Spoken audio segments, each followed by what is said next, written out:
here are the realities. He has not signed a single new free trade agreement anywhere on earth. Pierre's taking aim at Carney. Welcome back to Moose and Loose. My name's David. Pierre coming out with a bold speech here at the Economic Club in Toronto, breaking down what's really happened between China, America, Trump, taking a firm stance on where he stands, pointing out Carney's failures. A great speech with some great new ideas. Let's jump into this. Starting this episode off, we got Mark Carney heading over to India, Japan, Australia, taking the big gas-guzzling jet as usual. Rules for thee, not for me. Of course, he never mentions the carbon that he's pumping out into the environment. So evil. Granted, if he comes back with some amazing deals that's great for Canada, then maybe he can justify his massive carbon footprint. Do you think that's going to happen? We also got this in the news. President and CEO of the World Economic Forum, Borg Brend, resigns after the forum launched an independent investigation into his relation with Jeffrey Epstein. Just another one of these slime balls connected to Jeffrey Epstein. Jumping over to Pierre Poilievre's speech here, we've got numerous different clips, so we'll go through. There's a 35-minute speech, but we'll just go through the best stuff. We got Kozman here from Juno News posting this. So Poilievre starts off quoting Marcus Aurelius, and then he says here, if you follow carefully, his entire speech is built on an argument of stoicism at a national level. I love this. Nearly 2,000 years ago, Marcus Aurelius delivered a timeless truth. You have power over your mind, not outside events. Realize this, and you will have strength. I resonate with this so strongly. I wrote basically this in my yearbook when I was in grade 12. I wrote, "My mind is my reality." That was the quote from my yearbook. The only thing I didn't realize when I wrote that is your mind can be a paradise, but it can also be a prison. That idea is true not only for people, but also for countries. Canada cannot control decisions made by foreign leaders or words by foreign presidents. We cannot control what global shocks and volatility might happen. But we do control what we do in our own country. We control whether our economy is solid or fragile, whether it is dependent or self-reliant, whether we drift or whether we build. And the lesson in this moment is simple. The path to sovereignty is focusing relentlessly on what is within our power. Canada itself was born from this insight. Ours is a country not built by accident. Confederation was a conscious act of national self-determination, a decision by scattered provinces to unite, to build, to govern themselves rather than to be swallowed up by American annexation. And it wasn't all talk. Yes, the founders met. Yes, they debated.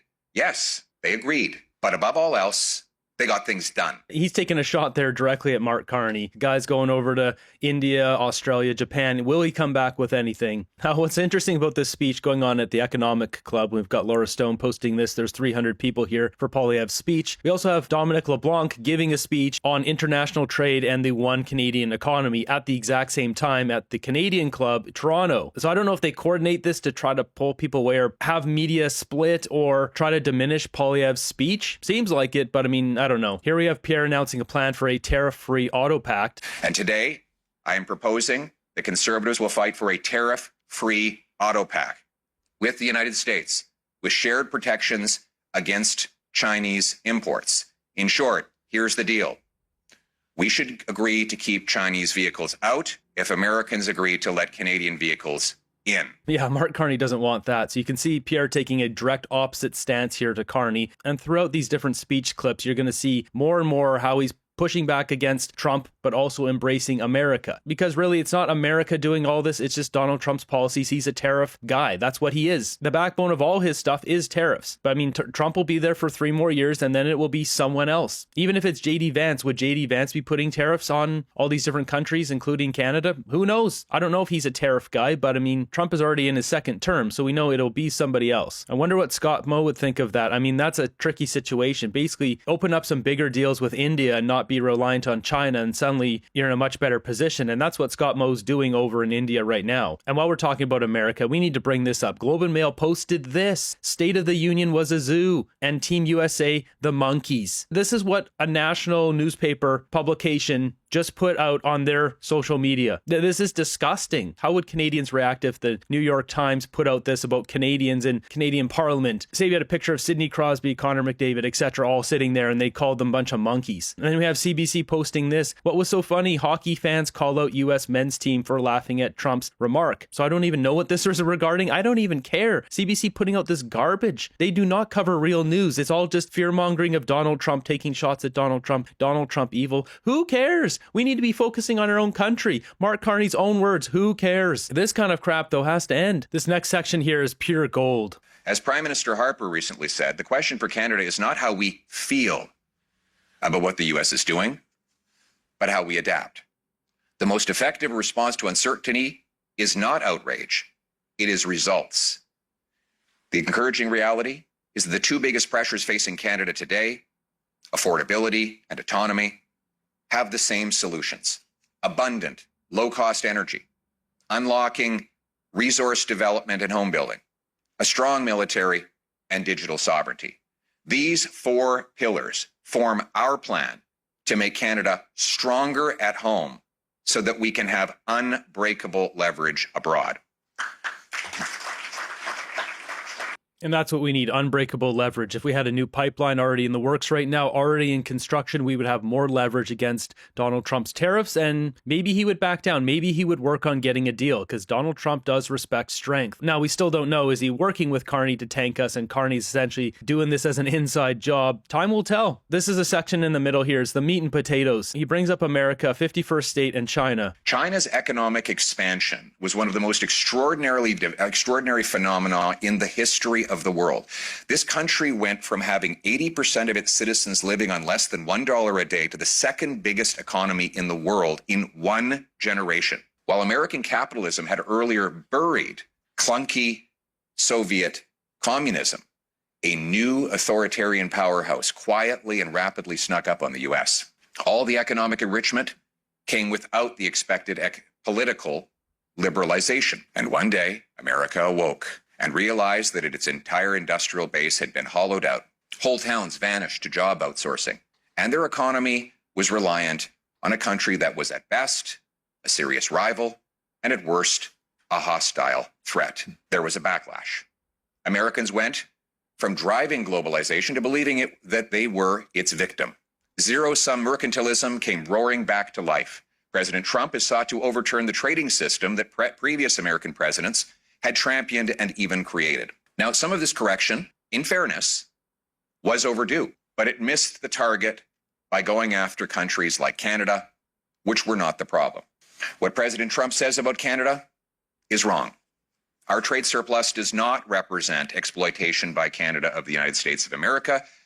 Quite the opposite, in fact. It is the result of us selling very good and very well-priced, in fact, below market-priced raw materials, which America then upgrades and turns into massive profits for its economy. Ironically, U.S. workers gain six-figure salaries, turning our raw meat material into profit to their country, and they owe a big debt of gratitude to politicians and bureaucrats in Canada who have blocked us from building the necessary infrastructure to take those resources to world markets. And now with the desire of a pipeline going to the BC coast, and we're seeing coastal First Nations getting wrapped up in these NGOs, which are funded by American billionaires, it's no wonder why they're doing that. They don't want our cheap oil to be sent over to other countries or for us to even refine our own cheap oil. So they fund these groups like Coastal First Nations, which is not a First Nations group, just a name of a group of protesters funded by Americans to keep our product going to market. If we look at the price of oil, I mean, we're sending it there, as he said, under value, $8-10 or so, under the price of a barrel to America. They refine it, they sell it, and they make a ton of money from it. I did a road trip all the way across America and back a couple years ago, and the further south you went and the further east you went, the cheaper the gas got. Basically anywhere in Texas too, just dirt cheap. So essentially Canada has become a backbone of making cheap energy for America, keeping their entire economy cheaper, because shipping stuff around the country takes gas. If that's cheaper for the entire industry, then all the products can be cheaper. We make their entire country cheaper, and what do liberals do here? They put more taxes on us. Clean fuel standard, carbon tax, industrial carbon tax, and then they block pipelines. It's obvious why things are expensive here. And this is no fault to the Americans. They made a deal with us, and the liberals in power, they're not in favor of building these projects, a refinery, another pipeline, a pipeline going out east that would make our country more sovereign and more prosperous. He's also wrong to ignore the sacrifices Canada has made for the United States. Canadians fought and died along Americans in Afghanistan And let's be clear, we did that exclusively in response to an attack on our American neighbors. We also fought and bled along America, not just in the trenches of Western Europe, but in Alaska's Aleutian Islands, defending American territory in the Second World War. And of course, we joined rapidly to fight communism in Korea, and in countless other ways, our cooperation, whether it's NORAD or our efforts to secure the Arctic, have been beneficial to both countries. And let's be clear about another thing. The president's talk of 51st statehood, whether it is a joke or not, is unacceptable. It goes without saying there is zero chance of Canada ever being a part of the United States.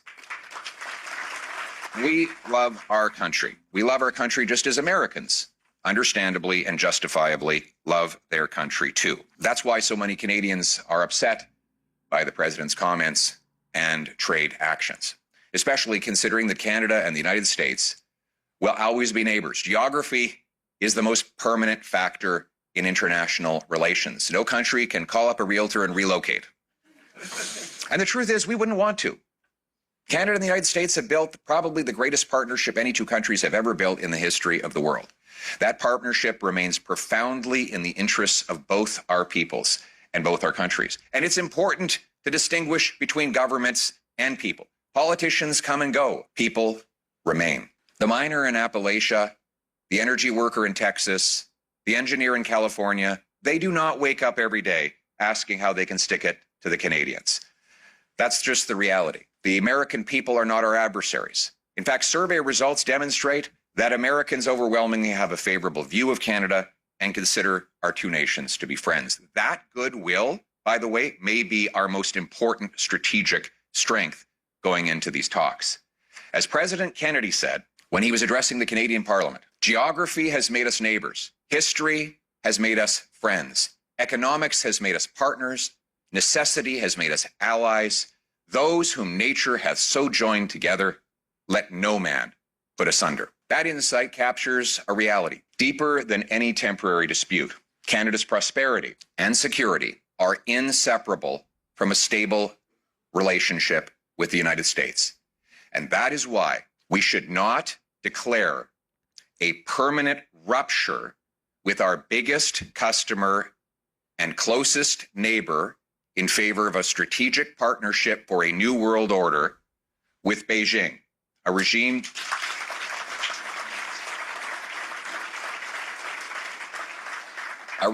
the Prime Minister himself said was the biggest threat to Canada just a year ago.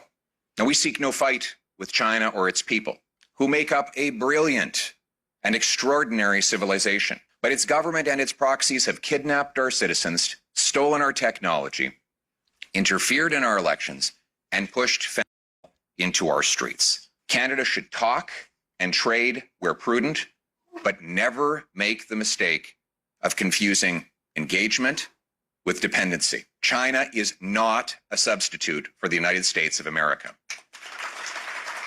There it is. This guy should be prime minister. It'll be interesting to see the media's response to Poilievre's speech here. It's a great speech. Of course, the media will spin this in some way or another, as they always do. Canada should pursue diversified trade and global engagement. Conservatives stand in favor of a free trade agreement with India and deeper ties with other countries. But diversification must be grounded in realism. Not all partners are interchangeable. The Prime Minister proclaimed in the Davos speech that he wanted a new middle power alliance.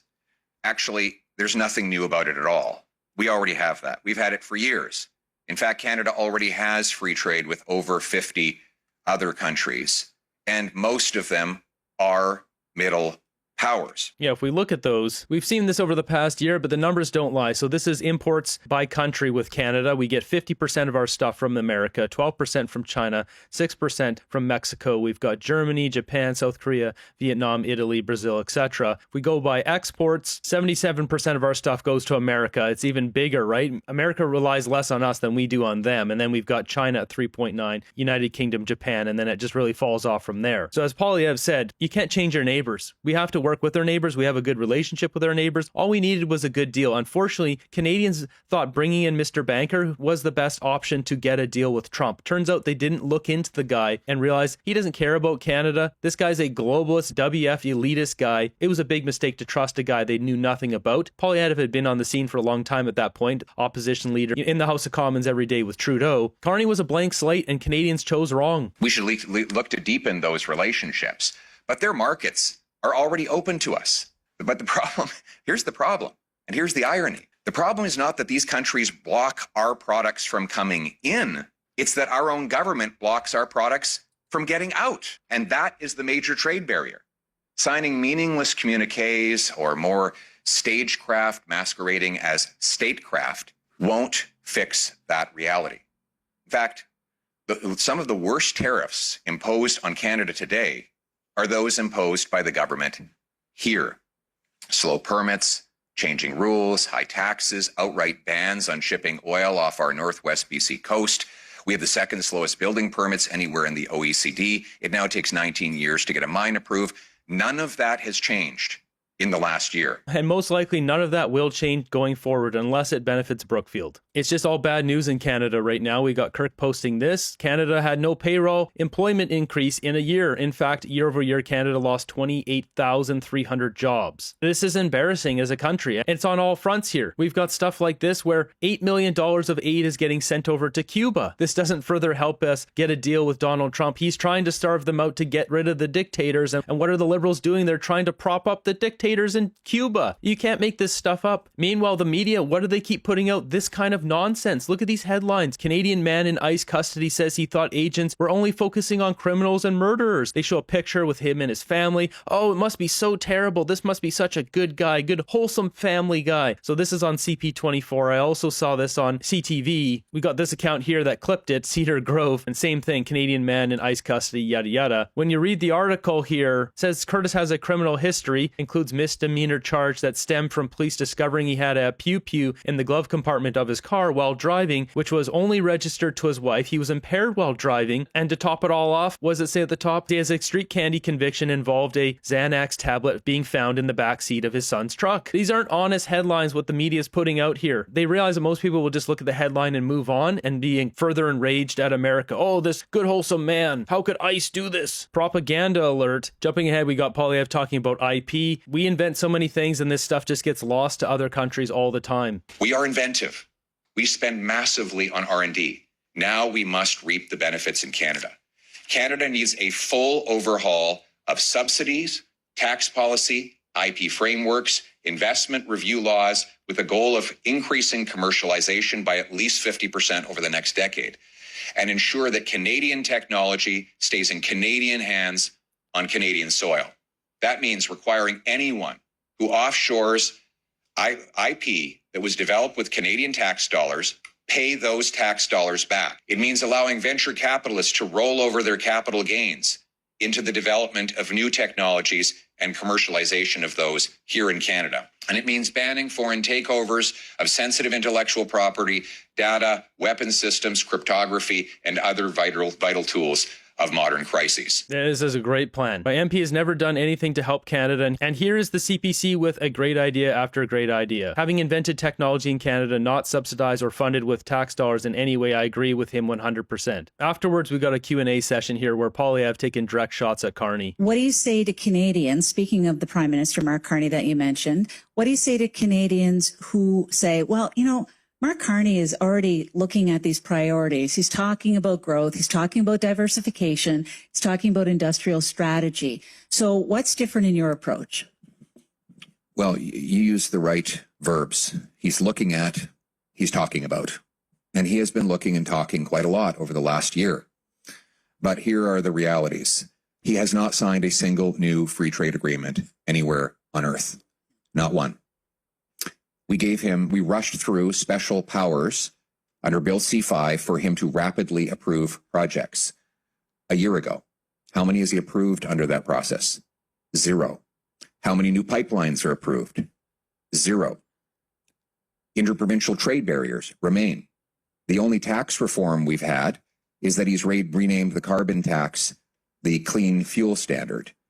So it is time to go from all of these conversations to actually delivering real results, given that it has now been a year. And he's not going to do that. The results he's getting are very clear. They're just not for Canadians. Carney's portfolio here looking pretty good, isn't it? 35% Lockheed Martin, 135% on Newmont, 135 GE Vernova. Carney name dropped both of these during these events. Like, this should be against the law. BWX Technologies, 90%. ConocoPhillips, 19. I mean, look at this, 37, 45. Carney's getting big results. Unfortunately, it's just for himself and his Brookfield buddies.